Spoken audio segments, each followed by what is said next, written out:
Okay, so we have Dr. Harris, Francis Warren, and Maria Walker, played by Emma Mauri, Saniya, Maka, and Areana, Amin. As you hopefully know, I am your producer and director for the production of Night at the Medical Museum, A Revolution Story. Alright guys, let's get going. Starting with Maria Walker running in, trying to find a bed for her husband, but she finds Mr. Francis Lawrence. Remember guys, we are set in 1778 during the Revolutionary War. British colonists are fighting against the Parliament of Britain to escape the dreadful treatment they were imposing on them. Time to tell people the economy was failing. Back-to-back losses and panic. Mrs. Walker, we need you now. Places everybody, and action. Can someone please help? My husband is sick and dying and I need a doctor now! Ma'am, where's your husband? He's at home but I really need a bed for him. Hey, ma'am, please sit down. Please sit down. The hospital is packed with soldiers right now and I don't know if we have a bed, but I'll check, okay?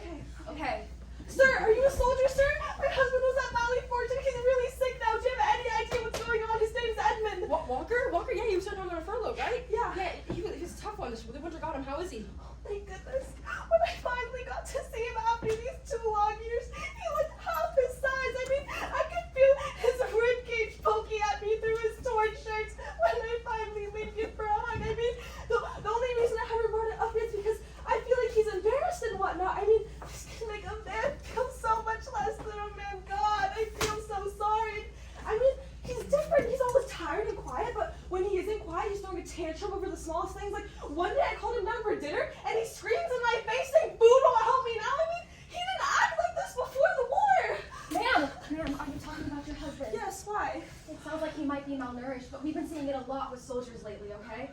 So it stems from simply not eating enough food, and it presents itself through visible weight loss. However, thankfully, it is treated fairly easily, but we can't start treatment until that spot opens up. I'm so sorry. So you're saying my husband might be okay, he just needs food? Well, if Mr. Walker follows a dietary plan daily, he should start to see relief with some of his symptoms like irritability and dizziness. However, if he follows that plan long term, he should start to see some weight gain and some energy gain, making him more like himself, okay? Also, if he follows a sleep schedule, that should help with any other remaining symptoms. Okay. Wait, cut! Guys! We forgot the soap note. God. Okay, let's just go over it right now, okay? What's S? S for subjective is that Edmund complains of fatigue, dizziness, and weakness.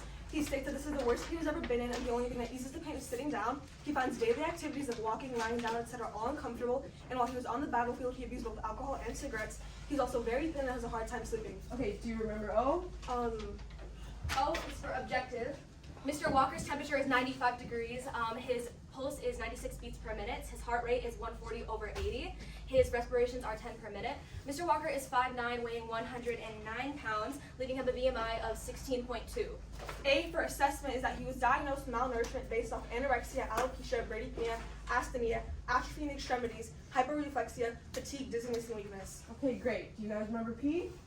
P is for plan, which I just went over. Also, is Mr. Walker going to be okay? I thought that everybody was dying in the Revolutionary War. Well, with the proper treatment, he should be fine, but here we have a graph explaining the death rates throughout the Revolutionary War. So now you can show them. As you guys can see, though every point was hit with the graph, there are a few points that fell a little bit on the line. For example, the third point represented the Revolutionary War is represented with the third point with through 1770 through 1780 shows that decrease in the population because of things like casualties of war and the outbreaks of disease. However, these drops weren't significant enough to create an actual decrease in the overall population rate because right after the war was won, the population picked right back up and increased exponentially.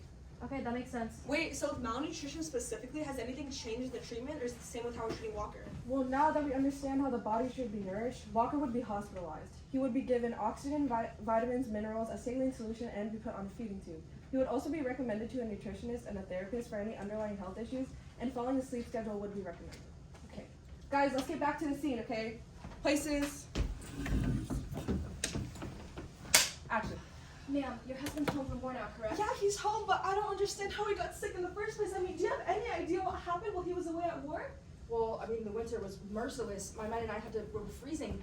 We had to sleep together during the night just to keep warm, and we had to drink from the rivers and the streams and gather as much water as we could before they froze. Cut! What now? Son, you have to explain why they had no food. The economy. I don't know. There was an increase in demand for materials for the soldiers, and the American economy was still struggling to become independent because Britain wasn't coddling them anymore. And their main issue wasn't a stable economy, it was gaining independence. Okay. Okay, I'm done with trying to do this scene, guys. Come on, Emma, let's do the pieces. It's quick. Okay. Okay, guys.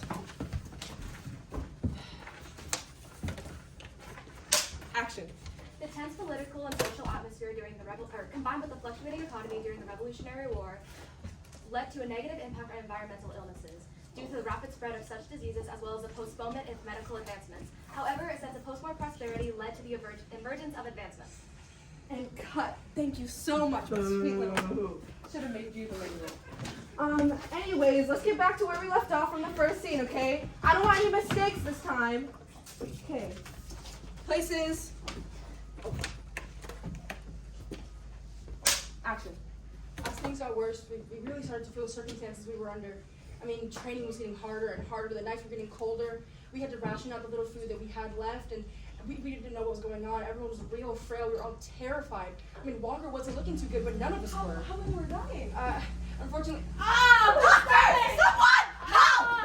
Ma'am, where's your what's going on? And also, before you ask, I don't know anything about this for your husband. I'm so sorry. We can get back to that after you help him! Sir, what's going on? Are you Mr. Francis Lawrence? yes. Last time I talked to the doctor was this morning. He said something about us starting a treatment soon. Okay, well, what's going on? He said I have the bloody flux. I don't know. I'm really scared, and I can't keep anything in my body through either end.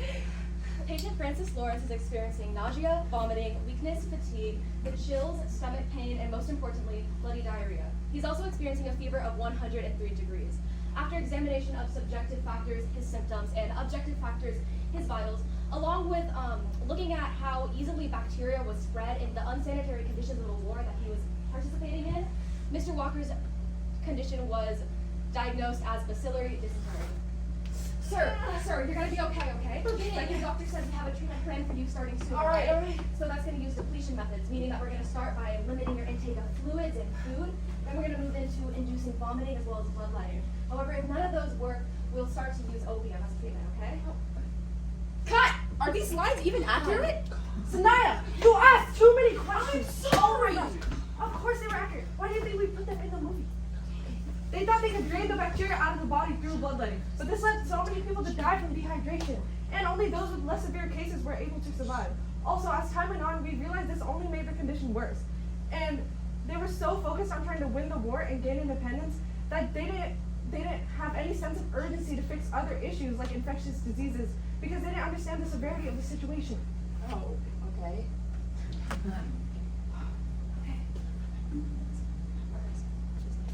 Wait, was life with dysentery still like this now, or? Obviously not. Now that we understand the importance, we would treat them with administering fluids and an antibiotic called ciprofloxacin. Also, we now understand sanitation, so we can stop outbreaks of dysentery.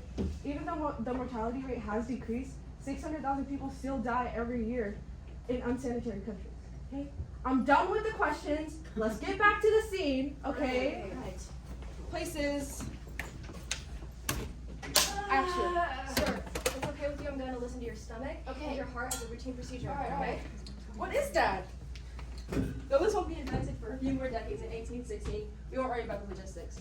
Dr. Harris is using René Lenox's original model of the stethoscope used to immediately also take the heart, gastrointestinal area, and respirations by taking a non-invasive route, as doctors used to just place their heads directly on patients' chests and backs, which is so ineffective. Immediate auscultation device. Okay. Okay, that's all I'm going to do for now. I'll be back soon, okay? All right. I miss my family so much. I haven't seen my wife in months. I mean, Edmund has it so much better than us. Oh, I worry myself sick about how my wife has been, how she's been taking care of our children. So much has left so much has changed since I left. I mean, coming from another woman's perspective, I can admit it's been terribly difficult taking care of our children. I mean, I've had to take on a man's job in order to support my children living without Edmund, but ever since he's come back, I've been extremely grateful because we have someone to help support the family. Yeah. Line! Saniya, you do this every time. You know what? I'll be here. Get up. Oh my God. Give me your hat. I'm gonna make this as easy as I can for you to understand. Women had it really hard to find jobs because women were not men who were the main people in the workforce. Also, therefore, they couldn't make money to support their families. It's that easy. Get back. Let's take it from the top. No, can we skip to the ending scene, please? That's the only part that I know. Well, since you're the director, Okay. let's do it. All right, rolling in 3, 2. There are no longer any glorious days. I'm in a perpetual state of agony until I can return home safely to my beloved family. Oh, how I crave the warm embrace of my sweet girl Mary, and how to see how her face lights up as she yells, "Daddy's home. I miss you, Dad." Jonathan's 4th birthday is coming up, and I feel as if he's slipping through my fingers. I'm horrified that I won't be able to make it back home. I'm withering away, and the only fear I know would help is love. I miss you, Elizabeth, and my 2 heavenly children. And scene. You finally do something right. Oh my gosh. Okay, guys, remember tomorrow 7 a.m. Be ready. Remember your lines. No more questions. Okay. No more mistakes. Okay. And remember, tomorrow during lunch we have a cast bonding activity. I know you guys are excited. We're playing Jenga during lunch on 2 of the diseases that we are covering in the movie. But there is a twist. It's pretty much a fun way to learn and be better prepared for the movie. Have a great night. Thank you so much.